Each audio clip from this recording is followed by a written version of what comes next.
Sejam muito bem-vindos a mais um C-Talk, o podcast que conecta você com empreendedores e empresários com histórias de sucesso. Estamos aqui hoje com dois empresários e empreendedores que começaram um negócio há mais de 10 anos atrás, um negócio na área da saúde, um mercado super tradicional, e utilizaram da tecnologia para irem inovando e desenvolvendo um negócio ao longo dos anos. Sejam muito bem-vindos, doutor Estevão, doutor Fernando. Um prazer estar aqui. Obrigado, Eugênio, pelo convite. Muito bom estar aqui. Um prazer recebê-los hoje e compartilhar, um pouco dessa grande história, que é a Mais 60 Saúde, uma iniciativa na área da saúde que, ao meu ver, aí, mexe numa das áreas que mais me toca, por eu ser neto criado com vó, que é o setor aí da terceira idade, geração prateada.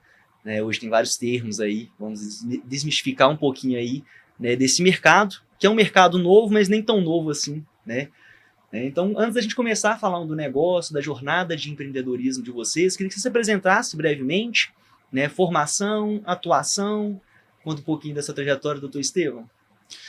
Eu sou médico geriatra, me formei aqui na UFMG, me formei em 2001, especializei em clínica médica, em geriatria, aqui também em Belo Horizonte, e passei pela academia, passei pelo SUS, passei por hospitais, passei por clínicas, passei por operadora de plano de saúde, e aí, a partir de um convite do Fernando, que está aqui comigo, e de outro colega, a gente resolveu começar essa iniciativa, que é a Mais 60 Saúde, iniciativa que está até hoje crescendo.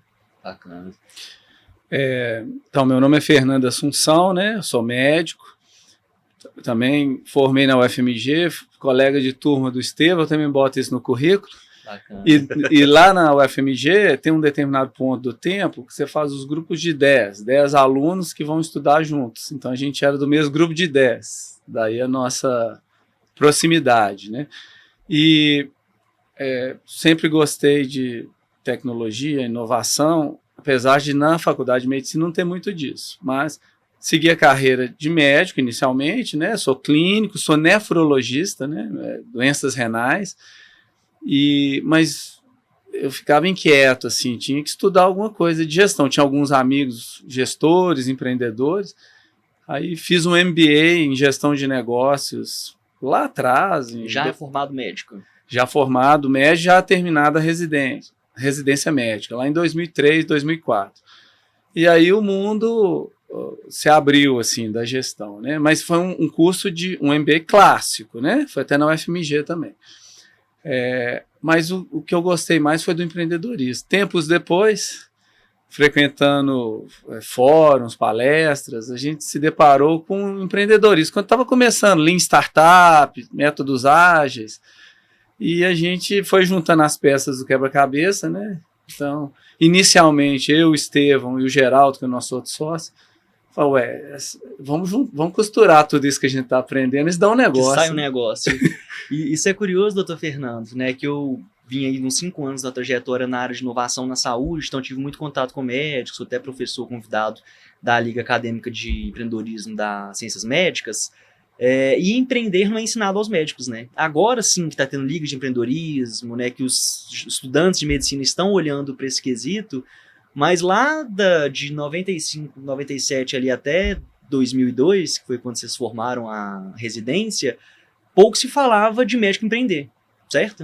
Eu gosto de falar assim, nessa época, a gente nós nos formávamos como médicos e imediatamente eu virava um empreendedor, só não sabia disso, Mas eu tinha que ter um consultório, eu tinha que atrair cliente, eu tinha que reter esse cliente, paciente. Tinha que gostar do meu atendimento, então tinha que me indicar para outras pessoas, eu tinha que pagar as contas, contratar funcionário, só que... Não era chamado de empreender isso, Não chamava de empreendedorismo e era na intuição, no bom senso de cada um. E tão pouco se ensinava essa gestão na faculdade, Não, zero. Isso aí cada um, dependendo da família ou dos amigos... o contato que eu tive com o empreendedorismo, vou chamar assim, é porque, como eu sou nefrologista, então dentro dos hospitais tem as clínicas de hemodiálise, que geralmente eram empresas terceirizadas e funcionava diferente do hospital. Então tinha gestão de custos, de indicadores. É porque aí, esse terceirizado, o cliente era o hospital, né? Que exato. durante muito tempo, até hoje, né, eu vejo que alguns médicos, alguns profissionais da saúde, quando a gente fala que o paciente é cliente, é quase que pecado, né? Que eu tô ofendendo ali o paciente, né? E como que é empreender nessa área tão restrita cada vez menos, né? Graças a muito trabalho aí, acho que a pandemia acelerou muito isso. Mas como que é essa relação de empreender na área da saúde? O fato é que a gente tem enormes desafios na área da saúde, né? Vamos falar do envelhecimento das pessoas, por exemplo, né? Hoje o Brasil tem cerca de 30 milhões de pessoas com mais de 60 anos. E a expectativa é que esse número vá dobrar, triplicar nos próximos 30 anos. E a gente não tem profissionais preparados. A gente não tem hospitais preparados. A gente não tem famílias preparadas para cuidar de uma pessoa doente. Então, os desafios da área da saúde eles são muito grandes. O que abre um espaço para pessoas inovadoras, para as pessoas que estão determinadas a mudar o status quo. Então, o que a gente brinca também, né? Empreendedor pessimista nasceu morto, né? Então, assim, a gente olha para uma oportunidade como essa e vê assim, puxa, vamos fazer alguma coisa? Porque mercado tem. Né, mercado para mudar, né, essa situação, para dar acesso a clientes novos, a criar ferramentas novas, a desenvolver linhas de cuidado novas. Então, a oportunidade está aí. Né, e é lógico que a principal barreira né, existe um jeito de pagar saúde, existe um jeito de comprar saúde, né, que muitas vezes inibe a inovação. Mas ainda assim a gente já vê cada vez mais, né, na periferia, né, dos grandes incumbentes aí, a gente já vê situações que percebe que vão chegar coisas novas. Então, o mercado da saúde é um mercado gigante, vai crescer o número de oportunidades e basta a gente estar posicionado, preparado e trabalhar direitinho. E a inovação é justamente isso, né? Pensar numa forma nova de fazer algo necessário que tem que ser feito, otimizando gastos e maximizando lucros, né? E sim, temos que ter lucro, né? Ainda mais na área da saúde, que é uma área que tem tanto custo hoje. Né? Durante muito tempo eu até falava que o mercado da saúde, na verdade, não existe, é o mercado da doença. Né? Porque só se pensa em saúde quando eu tenho que comprar um remédio, quando eu tenho que fazer um exame, e eu só faço um exame quando eu estou sentindo algo. É uma cultura, né, do brasileiro que foi durante muito tempo. Eu acho que até por incentivo de operadoras, né, gestores de saúde, que sempre atendeu de forma ativa, nunca foi passivo para cuidar. Né, aí vem a medicina baseada em valor, que fora do Brasil já tem uma voga há muitos anos, chegou no Brasil pouco tempo, podemos falar assim, e acho que menos tempo ainda nos profissionais da saúde, né? O Fernando que é especialista nesse assunto aí, pode assim, falar para nós aí, Fernando. Ser empreendedor, da sua pergunta anterior ainda, eu acho que é um privilégio, né? Porque procurar soluções para problemas, né? Que eu não estou nem falando de coisa sofisticada, não. É muito comum, né? Todos os médicos trabalharem no SUS, grande parte da vida. E o que mais tem dentro de um hospital, principalmente da rede SUS, são problemas a serem resolvidos. E tem várias inovações que acontecem ao nosso redor, principalmente em lugares que tem menos dinheiro ali para ser investido, em que salvam vidas. E que às vezes você vai num hospital que tem dinheiro, às vezes eu já vi hospitais muito mais ricos, assim, com infraestrutura, com atendimentos piores do que quando eu trabalhava no SUS. Porque depende das pessoas, né? Os negócios são as pessoas, né? Então, empreender, é óbvio que tem que dar lucro, né? Essa é a primeira aula. Se você não tiver lucro, você não paga suas contas, você vai fechar. Mas vamos dar lucro, é o que a gente aprendeu na nossa primeira aceleração, né? Se você quer fazer o bem, ajudar as pessoas e ganhar dinheiro, vamos fazer tudo junto, né?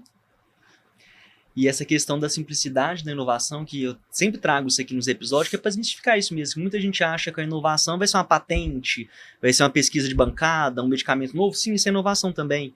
Eu sempre gosto de falar, toda oportunidade que eu tenho, da Santa Casa de Misericórdia aqui de Belo Horizonte, que eles criaram um programa para fomentar o empreendedorismo e inovação dos próprios colaboradores. Então chama Santa Ideia.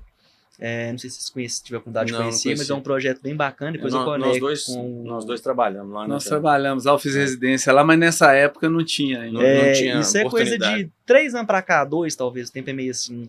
Né? Hoje o mantenedor lá, o Roberto Otto, pessoa incrível, tem a área de inovação lá, e olha que incrível, eles tinham muito problema com queda de paciente do leito. Problemaço. E eles não sabiam por quê. Aí ele, depois que lançou essa santa ideia, né, um auxiliar da elétrica, da administração geral, sugeriu uma ideia que diminuiu, sei lá, em X%, 40%, 50% a queda. Por que o pessoal caía que ninguém sabia? E o pessoal da faxina da operação via? Porque o botão para chamar a enfermagem era na parede. Aí quando o pessoal ia para apertar, rolava para fora da cama. Cair da cama. Aí o menino da elétrica, a forma mais simples, gente, vamos pegar um fio, puxar um fio, colocar um botão que fica acessível na cama. Cadê a tecnologia, assim? Tem um fio e um apagador, gente. Não tem uma tecnologia de ponta, mas reduziu queda de leito de uma forma significativa para Santa Casa. Olha que coisa simples. E os médicos não identificavam por quê, porque não estavam ali do lado a lado o dia inteiro. Essa é a beleza, né, do empreendedorismo. É bonito. E falando, né, que você perguntou anteriormente da medicina baseada em valor, né, isso começou a ser estudado na medicina, mas O que é isso, doutor, para quem conhece? Vou explicar. Então, antes de comentar o que eu ia comentar, deixa eu explicar, né? Então, lá em 2006 para 2007, um professor de Harvard, chama Michael Porter, que é professor do MBA de Harvard, está nativo até hoje, né? Tem várias palestras aí no YouTube. Ele tirou lá um período sabático lá e teve problemas de saúde, teve que procurar hospital e tudo. Ele começou a observar, né, como professor do MBA de Harvard, né, que estranho, a competição aqui na área da saúde, ela não é ganha-ganha. Sempre quando alguém ganha, outra pessoa perde. Então, você chega lá no hospital e percebeu, os médicos estão sobrecarregados, estão dormindo pouco, estão trabalhando demais, reclamando que estão ganhando pouco. O gestor do hospital está falando que os planos de saúde não estão pagando direito, que as contas estão muito caras, que os médicos não sabem prescrever, estão prescrevendo medicamento caro e a conta não fecha. E os gestores dos planos de saúde estão falando que tem muito desperdício no hospital e que a formação médica está ruim. E o pobre coitado do paciente no meio, né, dessa confusão. E o paciente no meio dessa guerra. Gastando, sem conseguir diagnóstico. Vendo o cuidado dele se deteriorando com o tempo e isso piorando cada vez mais. Aí ele escreveu um livro na época que virou um best-seller, né? Redefinindo a Saúde, o título dele em português, onde ele estuda a equação que faz ter valor em saúde. Valor seria a qualidade mínima necessária para eu atender um paciente sob um custo adequado para ter essa qualidade. Então, você tem, né, o numerador e o denominador dessa fração, né? Você vai julgar no sistema para as coisas darem certo. Então, por exemplo, o sistema tradicional de saúde ele é fee for service. Igual, quando você vai comprar uma passagem aérea, você paga o valor da passagem, você compra a passagem e vai no seu assento, boa. E o médico, fee for service, o médico no consultório também pagou a consulta, foi lá e consultou. Agora, não tem ninguém medindo a qualidade desse atendimento. O médico fez tudo que deveria ter feito. O atendimento foi bom. O paciente deu... o NPS dele está alto. Ele evitou uma internação, evitou que o paciente caísse, nós estamos falando de queda, evitou que esse paciente ficasse desnutrido e por aí vai. Então, vamos botar no valor esses desfechos, né? O resultado a médio e longo prazo. Que seja evitar uma queda, evitar uma internação, evitar uma morte, evitar uma internação no CTI. E agora, quanto que custa para isso acontecer? Com certeza, não vai ser essa consulta de 5, 10 minutos, quando muito 15 minutos do sistema fee for service. Não dá tempo de trabalhar todas as variáveis. Isso vai ficando mais complexo para as pessoas mais velhas, para as pessoas que têm muitas doenças, para as pessoas que são mais pobres. Então, o sistema ele começa a jogar contra, né, os lados mais fracos, né, da população. Aí começa a acontecer no fee for service uma fragmentação. Então, como a consulta é rápida, o médico focou na super especialização, aí encaminha para o cardiologista, para o psiquiatra, para o endócrino, e o paciente acha que aquilo é normal. Porque quando a gente se formou lá no FMG, em 2001, você se forma médico, você está preparado para atender qualquer problema. Você não precisa saber tudo, mas você tem que saber gerir aquele caso, navegar no sistema de saúde que é complexo para ajudar o paciente. Pode ser que um colega ajude, mas ajudou, você pode dar seguimento naquele cuidado. Algumas doenças, alguns casos clínicos são muito simples. Talvez o Fee-for-Service se encaixaria para esses casos simples, mas para tratar de um idoso, de um doente renal, Uma doença crônica, uma doença crônica que ela tende a piorar ao longo do tempo. Uma criança com autismo, né, a doença mental, doença psiquiátrica grave. Uhum. O Fee-for-Service não é o caminho ideal. Mas, por motivos os mais variados, é o sistema predominante. Então, na literatura da medicina baseada em valor, e quem estuda nisso e sobre isso, né, isso é fácil de ser achado na internet, a gente fala que o sistema Fee-for-Service ele é perverso. Os incentivos são contrários ao melhor desfecho para o paciente. E quando a gente fala que é como o sistema funciona, não é o sistema público de saúde, é o sistema da saúde total. Só para a gente alinhar também. Igual eu citei anteriormente, tem locais que o sistema público é melhor que o privado. Inclusive porque tem formas de remuneração mais evoluídas, né? Então a atenção primária do SUS, por exemplo, tem remunerações por população. Então, per capita, cada centro de saúde recebe para cuidar de X pessoas daquela região, aquilo é distribuído com indicadores de qualidade. Então, assim, já há modelos mais evoluídos no sistema público de saúde do que no sistema privado. Não, mas ninguém, talvez os nefrologistas não perceberam isso, mas quando eu me formei, quando eu fiz a residência de nefrologia, trabalhava na hemodiálise. Hemodiálise é capitation. Você recebe um valor por hemodiálise por mês. Então, é um valor para o paciente mesmo, porque ele tem que ir em todas as sessões. Entendendo que há uma longitudinalidade, né? Ou seja, eu preciso cuidar do ciclo todo, não só daquele momento que eu encontro o paciente. Normalmente a diálise é 3 vezes por semana, por exemplo, a hemodiálise. E aí, só que ali tem uma legislação muito boa, inclusive do SUS, que regulamenta isso, as RDCs, né? Então, tinha que ter nutricionista, tem que ter as enfermeiras, técnico de enfermagem, tem que ter um médico, tem que ter as enfermeiras, nutricionista, toda a equipe multidisciplinar com as suas metas, com seus indicadores. Só não tinha esse nome, mas era medicina baseada em valor. Sim. Bacana. No SUS. No SUS. Né? E você falou aí, doutor Fernando, que você participou de uma aceleração de startup enquanto médico. Eles até olhavam para mim, você é médico? O que você errou a porta? O que você está fazendo aqui, né? Pois eu gostei daqui. Me conta um pouquinho foi mais ou dessa menos aceleração. Ali, em 2010, 2011, estava começando um escritório da Endeavor, aqui em Belo Horizonte, que na época, eu não sei onde é o escritório hoje, era no IBMEC. E aconteceu que eu fui lá assistir uma palestra sobre empreendedorismo e botei meu nome lá, virei um lead, né? Aí comecei a receber newsletter. Aí recebi um newsletter do Startup Farm, que existia um grupo aqui eu não lembro se era Instituto de Inovação, um grupo de empreendedores aqui que fizeram projetos de sucesso. Naquela época que tinha aquele celular que a gente chamava de tijolão, fazer joguinho para celular, jogo da cobrinha. Eles empreenderam nessa época e tiveram muito sucesso. Então, estavam fomentando o ambiente de empreendedorismo. Ia ter um evento que seria da área de tecnologia, né? Eu lá, médico, trabalhando num hospital tradicional, né? Naquele meio. Falei assim, eu quero participar desse negócio. Então, mas você precisa de um projeto de tecnologia. Não, arruma um projeto de tecnologia. Aí eu trabalhava no SUS, com o Geraldo, né? Que é o nosso outro sócio. Eu falei, Geraldo, tem um projeto ali, e nós estamos com tanto de problema aqui na diálise, então vamos fazer um software aqui para fazer a gestão da diálise e vamos inscrever. Fizemos lá o projeto. O Geraldo aceitou de tranquilo, vamos fazer um software. É doido, igual a gente. Na hora. Sai trocando plantão, sai. A gente dá um jeito. Não, e era simples, 4 semanas de 7 às 10h30 da noite, né? E a gente dava plantão à noite, final de semana, trabalhava o dia inteiro.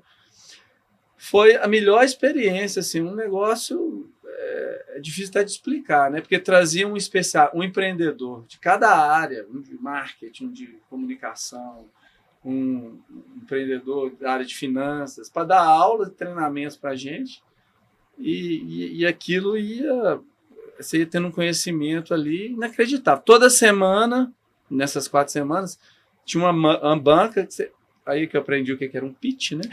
Aí você tinha que fazer um pitch. E E cada semana era uma etapa do projeto. Então, se fosse aqui da Mais 60, primeira semana, qual que é o mercado da geriatria, gerontologia? No segundo, qual que é o problema que você vai resolver? Terceira semana, qual que é o piloto? Qual que é o protótipo? Acho que isso é um ponto interessante, né? Porque tem muita gente que acha que assim, eu quero criar um negócio, eu quero ter uma empresa, que basta ter força de vontade, né? Mas tem um método científico aí, vamos assim dizer, né, Fernando? Que existe uma estrutura, né, para organizar, né, um desenvolvimento de um negócio que não é trivial, não. Uhum. Então, eu acho que a gente foi afortunado, assim, por encontrar pessoas que foram ensinando pra gente. A gente foi aprendendo, né? Lógico, trocando o carro com o pneu andando, né? Trocando o pneu com o carro andando. Tem que estudar muito. Mas a gente precisa estudar para ter negócios. Eu acho que vocês foram felizes porque o médico, uma coisa que ele sabe é estudar, né? Que ele tem que estudar. E eu vejo que o brasileiro, eu já rodei mais de 20 edições de pré-aceleração ali de 3 meses, 12 semanas. A gente passa-se ali metodologias, né, de desenvolvimento de negócio, mas acho que a grande massa que está participando, ele não entende que aquilo é uma metodologia, um processo, algo de fato de uma academia. Eu até me falo por mim mesmo, eu sempre fui muito descrente da academia. Sabe, custei para formar e nunca valorizei o estudo em si, sempre o trabalho. Mas atualmente estou no mestrado no FMG em inovação, né? Inclusive, se Deus quiser, começo do ano que vem, mestre. Eu acho engraçado que muitas coisas que eu desenvolvi com erro e prática, tentativa e erro e acertos, tinha gente que já pensou anos nisso, desenvolveu uma metodologia que tem nome e tudo. Aí depois que eu falei assim, gente, olha que ignorante que eu era, por não valorizar isso, que a gente acha que métodos e processos é algo muito distante da prática. Não, inclusive na própria medicina, sem ter esses nomes, tem os guidelines, tem as condutas, tem o jeito simples de você atender um doente complexo. Quando você começa a estudar empreendedorismo, acaba que outras áreas do conhecimento, existe ali um metaconhecimento que ele perpassa por tudo isso. Uhum. Você, isso aqui que eu estudava na medicina está sendo usado no empreendedorismo para uma outra coisa, mas o método é o mesmo. Muda de nome, né?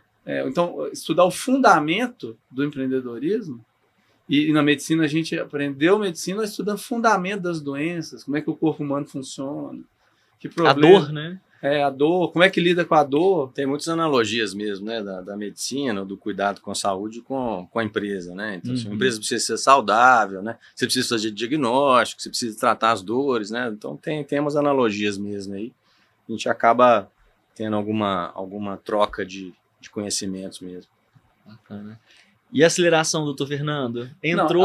Aí a aceleração, um primeiro passo foi ter contato com aquele material de estudo novo, e o projeto que eu levei lá era um projeto que eu havia criado para entrar na o único objetivo dele era vocês entrarem. E participar. Só que começamos a conhecer pessoas e criar um network, e por causa da aceleração é muito interessante, né? No primeiro dia, eu falei assim, vocês se reúnam aí, vocês têm aí 24 horas para organizar um evento, cada um traz 2, 3 convidados que têm negócios para fazer o network, e a meta de vocês é conhecer tantas pessoas em 24 horas. Então, numa dessas empreitadas, né, a gente conheceu uma pessoa que nos ajudou muito, o nome dele é Eric, e ele nos conectou. A gente estava até conversando anteriormente aqui com o pessoal de São Paulo, que essa acelerada, porque assim, são 2 acelerações. Eu fiz uma primeira para ter conhecimento. Formou enquanto empreendedor, né? Me formei como empreendedor. Então, vamos pensar assim, uma pré-aceleração, né?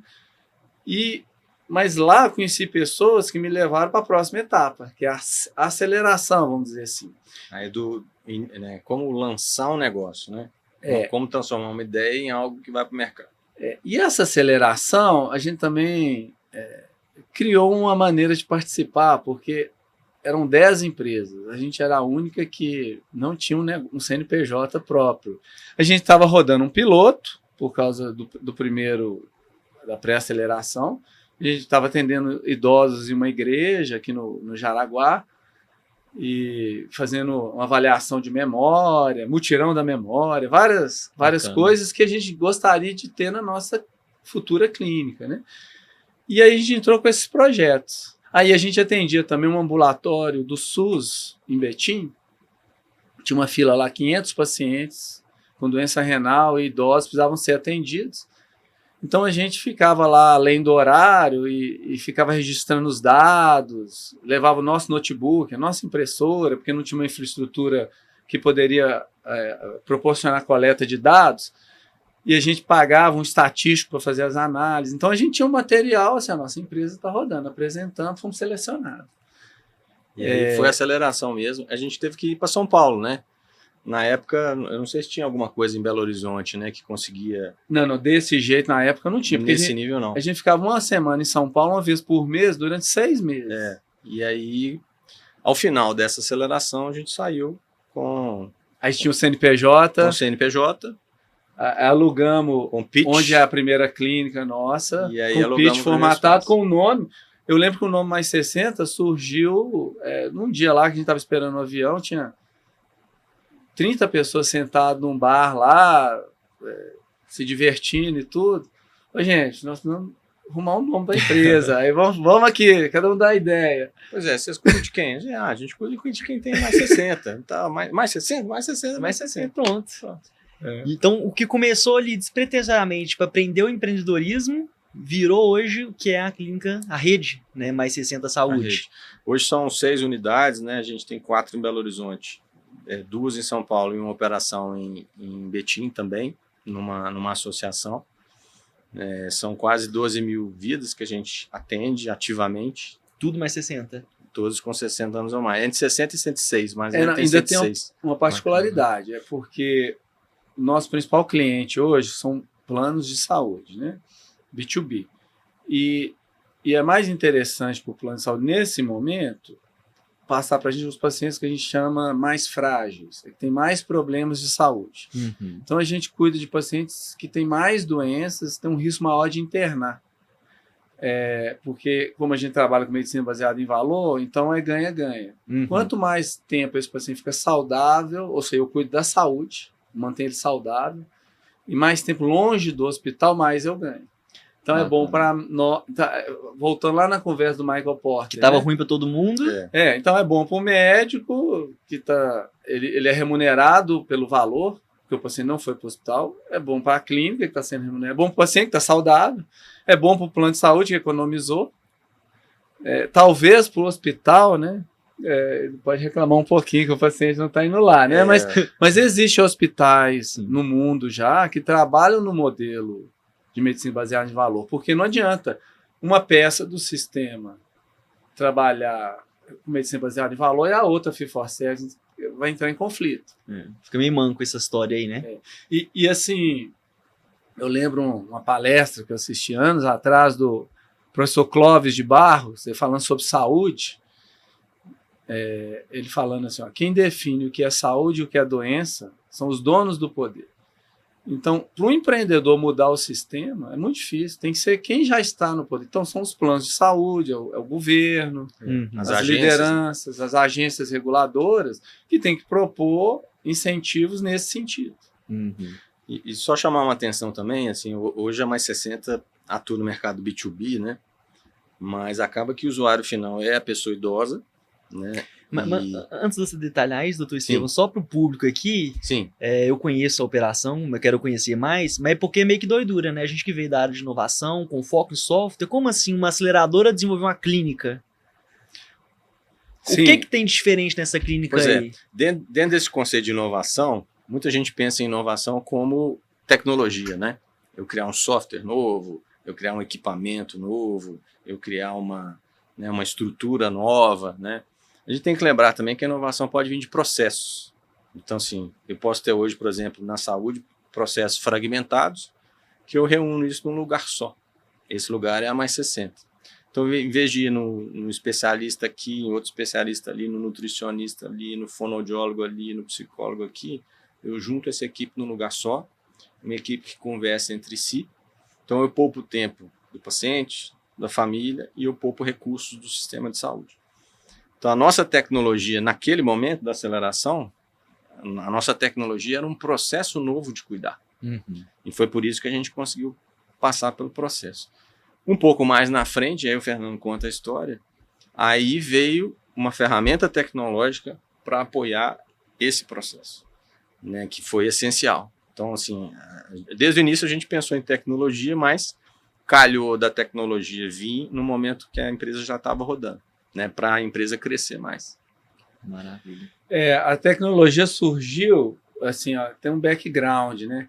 Eu trabalhei por um tempo na Unimed Belo Horizonte, no setor de análise de dados. Tinha lá atuários, economistas, demógrafos, lá da UFMG, e eles analisavam os dados do plano de saúde para propor. Vou abrir um hospital novo, que tipo de paciente que tem nessa região? Eu quero analisar aqui a qualidade assistencial de cada hospital, como é que eu faço essa análise? E por aí vai. Então, eu estava lá nesse setor, então eu sempre gostei de dados. Quando a gente foi montar a Mais 60, meu sonho era ter um software onde eu pudesse ter os dados dos pacientes e, através desses dados, eu fazer algo que os ajudasse a ter mais saúde. E no início a gente começou a fazer isso no Excel, Google Docs, a gente não tinha dinheiro.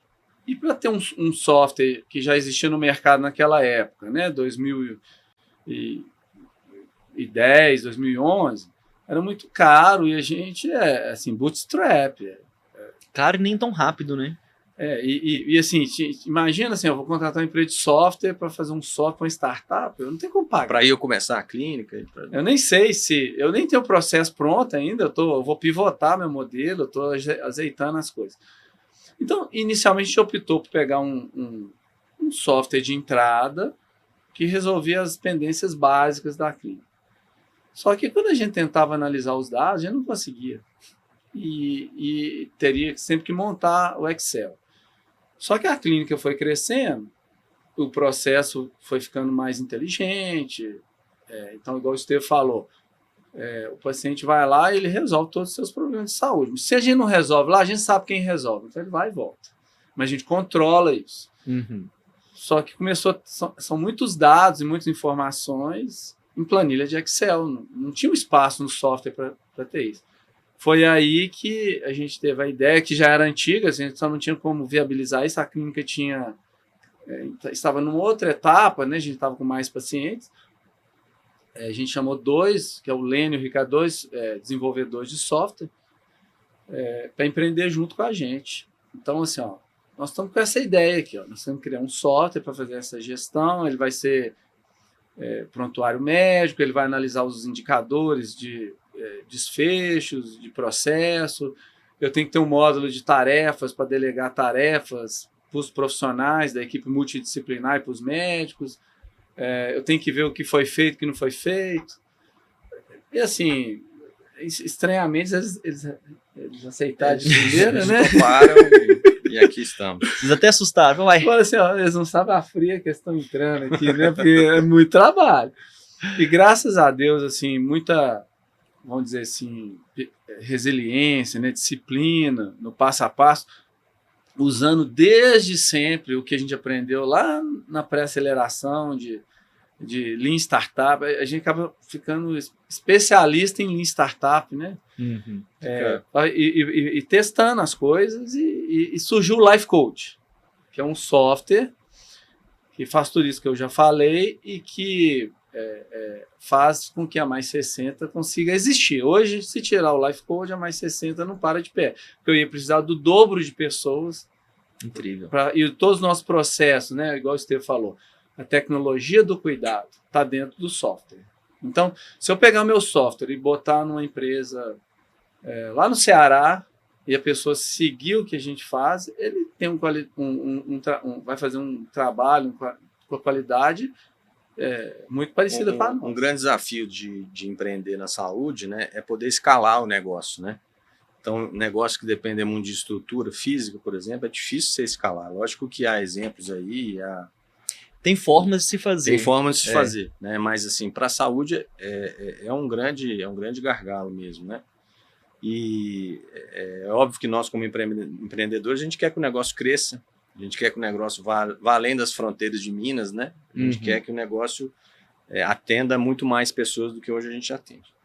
E a tecnologia vem permitindo isso, né? Porque aí começa a entrar as ideias que eram inicialmente dos fundadores, né, e o estilo de cuidar dos fundadores das equipes que começaram, né, começam a estar, né, digitalizados, né, e aí conseguem ser, de certa maneira, disseminados para mais equipes. Não, essa trajetória é incrível, muito feliz de vocês compartilhado ela, porque se metade dos empreendedores tivesse essa paciência que vocês tiveram, que é, não vamos desenvolver o software agora, vamos primeiro entender direito o processo, porque ainda mais eu como desenvolvedor, o que eu mais vi é, não, quero desenvolver software aqui, não, para quê? Para resolver esse problema, você testou, você fez? Não, eu sei que vai dar certo. Não dá certo. O grande maioria das vezes de primeira não dá certo. Então, vocês fizeram uma jornada de validar, criar um processo, e o que eu falo, a tecnologia, ela veio para ajudar a gente a ganhar escala. Ela não veio para tirar nada assim que não tem efeito na mão.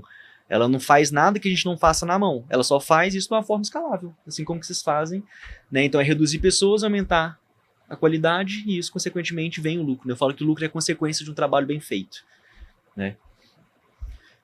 E qual foi o maior desafio de empreender na área de saúde na Clínica Mais 60 Rede? Como a gente chama? Clínica Rede, que agora é um software. Assim, como tem o software, a gente chama agora de grupo, né? Grupo Mais 60. E lá na Mais 60, a gente também tem o Mais 60 Saber, porque como não tem profissionais treinados para atender idosos suficientes no Brasil, a gente, inicialmente, o Mais 60 Saber está no YouTube, está disponível, só digitar lá Mais 60 Saber. Então, você pode aprender geriatria, gerontologia e pode atender. Se a pessoa mora longe de um grande centro, de um lugar que tem dificuldade de acesso, ele entra lá e vai ter aula dos mais diversos setores. Então, é a tecnologia, educação e assistência, né? Então, a gente está chamando de Grupo Mais 60. Incrível. Aí você está falando o maior desafio, né? O maior desafio, porque mesmo eu aprendendo os fundamentos do empreendedorismo, quando eu vou lá trabalhar no dia a dia, as pessoas se formaram nas escolas tradicionais, né? De medicina, de enfermagem, de nutrição. Então, eu tenho montar essa cultura organizacional, porque não adianta eu ter o processo, eu tenho o software, eu tenho lá a clínica, mas eu não tenho as pessoas, né? Então, o maior desafio é levar a nossa cultura para as pessoas que estão chegando e nunca trabalharam com a gente. Desafio, porque isso aí é lá embaixo o buraco, na formação do indivíduo. E quando a gente fala de desafios ou problemas que refletem na educação, é anos, né? Porque o profissional que está saindo hoje, ele começou há 7, 8 anos atrás, né? E o que a gente muda hoje, o reflexo, a gente vai ver só daqui 5, 6, 10 anos. Então é um desafio aí, e vocês estão trabalhando isso no braço de educação, né? Tentando levar a educação, disseminar esse conhecimento. Para todos, né? E está disponível, está de graça. Então, tem cursos para cuidadores, né? Que é muito comum, chego no nosso consultório, né? Como é que eu dou banho no idoso? Como é que ele come?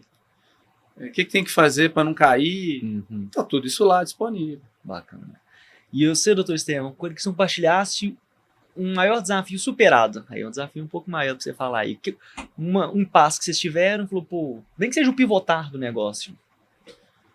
Eu acho que um desafio assim, que foi bom da gente, mas que eu acho que é um desafio contínuo, é um desafio de profissionalização, né? Porque quando a gente começa uma startup, todo mundo é financeiro, todo mundo é inovação, todo mundo é operação, todo mundo é assistência, todo mundo ao mesmo tempo, e naquela mistura, né, que é o início para um negócio dar certo, mas ao longo do tempo não tem jeito, a gente tem que especializar, então cada fundador tem que cuidar de um determinado departamento, a gente tem que trazer pessoas que são profissionais, né? Eu posso até entender de finanças, mas tem gente que entende muito mais de finanças do que eu.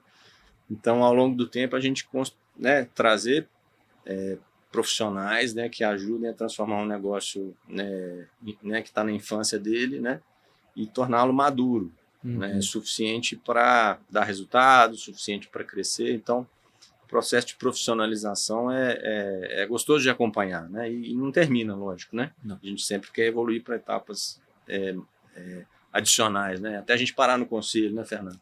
A gente, lá no board a gente sucede. E assim, fazer movimento mais 60, né, a ideia mais 60, existir independente dos fundadores, né? Que aquilo fique e ajude pessoas no Brasil inteiro, quiçá no mundo inteiro, né? Porque a gente conhece o sistema de saúde da Europa, dos Estados Unidos, e assim, graças a Deus, o Brasil é muito bom em medicina, né? E quando eu falo medicina, gerontologia, em todas as áreas, né, da saúde, O Brasil se destaca ali, né? muito bom, muita gente boa. Não deve nada a nenhum país do mundo. O que falta é o que a gente estava conversando anteriormente, né? A gente tem que arrumar um jeito de movimentar Belo Horizonte aqui, né, para voltar ao que tinha no passado, né? Uhum. Tem que unir os pontos aí. Eu acho que isso é um reflexo assim, de uma sociedade que está muito imediatista, né? Porque um negócio não matura em 1 ano, em 2 anos, né? Acho que se vendeu isso muito na área de inovação, né? Que em 5 anos você faz um êxito, está rico e foi pro conselho e acabou a vida, né? Mas na prática não, né? Não, É principalmente negócios, vamos dizer assim, que não são puramente tecnológicos, né? Igual o nosso. Eu preciso das pessoas para atender o paciente. Vocês têm 6 clínicas para gerenciar, né? São 250 colaboradores, né, atualmente. É óbvio que ali eu vou gerar, por exemplo, nós estamos numa fase do Life Code agora, que a gente criou uma ferramenta, um software, né, para gestão dos pacientes, né, complexos, de alto custo, tem muitas doenças. Então agora a gente vai dar acesso aos outros médicos, profissionais de saúde, pode ser um nutricionista, um fisioterapeuta, para ele poder ter o Life Code no seu próprio consultório, na sua própria clínica. Bacana. E pode usar as mesmas ferramentas que a gente usa e pode criar outras mais 60 ou não precisa nem ser vinculado à idade, né? Pode ser mais 40, pode ser menos 12. Não tem problema. pode ser linhas de cuidado do coração, Eu falo que do rim. o empreendedor bom domina o mercado, o mais esperto ainda vende para o concorrente. Pois é. A gente não vê nenhum problema em ter muitas mais 60 ou emularem a mais mercado, 60, né? Tem mercado para todo mundo, vai dobrar, triplicar o mercado. Está aumentando rapidamente. O que importa é a gente competir voltando, né? É por valor. Então, assim, a gente quer ser o melhor, né, para o cliente, para as famílias, mas que tenham muitas empresas também querendo transformar o modelo, transformar o sistema e ajudar as pessoas. Maravilha. Gente, para a gente finalizar, eu queria que vocês deixassem uma dica aí, vamos focar nos profissionais da saúde que querem empreender, ou então não, um profissional de saúde que está no dia a dia ali e a única coisa que ele faz é reclamar do tanto de problema que tem no posto, tanto de problema que tem no hospital. Eu não, igual eu citei aqui algumas vezes durante o podcast, procurem o livro Lean Startup, né, que é Startup Enxuta em português. Leiam, é um livro simples, você vai ler numa sentada, mas tem muito conhecimento ali. Então, é ler, reler e falar assim, o que está por trás dessa frase que eu estou lendo? É o livro de cabeceira de qualquer empreendedor. Eu uso ele todos os dias até hoje, desde o dia que eu abri a empresa, e a empresa existe por causa dele. Incrível, Fernando. Doutor Estevão, uma dica para os jovens médicos aí que querem empreender. Eu diria assim, a gente tem espaços, né, além da medicina, né, que precisam ser explorados, né? Então, assim, participar de eventos de negócios que não só da saúde, né, conhecer empreendedores, não necessariamente só vai em fórum de saúde, né? Assim, a maioria. Sair um pouquinho da caixa, né, como se diz aí, conhecer outras iniciativas, conhecer tecnologias, conhecer eventos, né, de empreendedorismo, mas estudar também a questão do valor em saúde. A gente precisa de mais pessoas falando essa linguagem, né, para a gente tentar mudar um pouquinho a lógica que o sistema hoje aplica. Maravilha, gente. Eu prometo que agora é para finalizar, só porque você tocou num ponto aí, que eu vejo muito médico que tem medo de inteligência artificial, né? Vocês têm medo? Vocês recomendam? Então, opinião? Assim, eu até falei outro dia, me perguntaram isso no evento, não precisa ter medo. Você tem que ter medo de você não saber usar a inteligência artificial, aí você vai ser substituído por um médico que sabe usar. Incrível. Porque é impossível viver hoje em dia sem usar inteligência artificial. Para melhoria de processos, de tarefas complexas. Eu lembro bem, né? Assim, a gente veio de uma geração, por exemplo, que usava prontuários de papel, né? Então, assim, quando a gente se formou, a maioria dos médicos ainda usava prontuário de papel, né? E eu lembro também das épocas dos taxistas que falavam assim, não vou usar GPS, não. Eu conheço a cidade, esse negócio de GPS aí não vai me ajudar, né? Então, assim, não tem como fugir. Então, a gente precisa compreender, estudar, né, testar, né, e aproveitar esse conhecimento aí, que com certeza vai ajudar, sim. na prática médica. Maravilha. Não, e se você, médico, profissional da saúde, não estudar inteligência artificial ou sobre tecnologia, alguém que não é da área de saúde vai estudar e talvez essa pessoa vai te contratar para trabalhar, porque E vai te remunerar proporcionalmente ao é o quanto você nível de conhece. conhecimento. Então, é melhor você estudar e você empreender e montar um negócio com seus valores, né, para ajudar as pessoas. Maravilha. Doutores, muito obrigado pela presença, pela conversa. Né, espero que muitos empreendedores e profissionais da saúde ouçam aqui esse episódio, né, para desmistificar, né, muito aí do que a gente conversou hoje. Muito obrigado aí pela presença e obrigado. participação. Obrigado, Eugênio. Foi um Até prazer. sim, até as próximas. Até as próximas, gente. Obrigado. Até a próxima. Até a próxima. Fechamos mais um episódio do Sim Talks.